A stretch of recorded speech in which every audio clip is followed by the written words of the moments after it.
Councilman Fu. Thank you very much, Mr. Chair. Mr. City Attorney, I wanted to ask you a couple of questions because there's clearly a lot of emotion out there, and I understand that.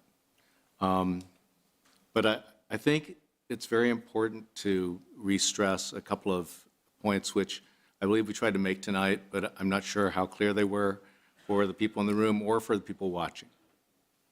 So the allegations here are that we should have done something, although I'm not really clear on what that thing is, but let's try to take that hypothetically, I guess. So it seems like that what people are angry about, in part, is that we should have conducted some kind of an investigation into Eileen Wang. Can you tell me whether under our charter the City Council is permitted to conduct that kind of investigation? So the charter doesn't really touch on an investigation, but what the charter indicates is that there's only a vacancy in the office in this particular type of context. There's only a vacancy in the office upon a conviction. And so up until the point, even with the plea agreement we have now, there hasn't actually been a conviction entered. The office does become vacant with a resignation. But what we're looking at as a city is that up until the point of conviction, there's no vacancy. There's also no power under the charter for the city council to remove one of its members as a council member.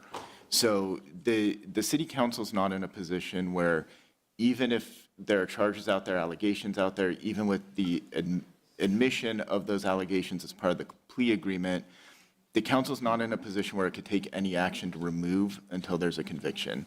In other words, so under mere suspicion or an allegation, we are not authorized to take action to remove, correct? That's correct. And even under a conviction, there's no action to remove. It's the seat becomes vacant upon the conviction.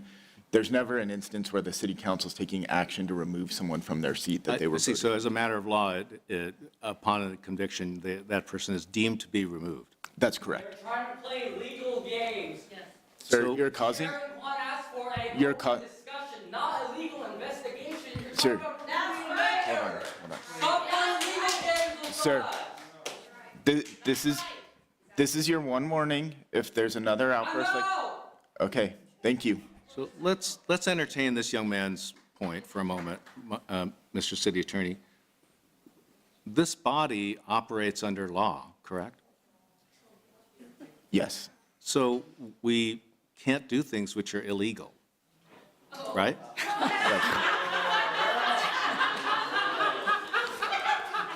That's correct. So if we had, let's say, pressured Eileen to resign, would that also be activity which would be construed to be an attempt to remove her?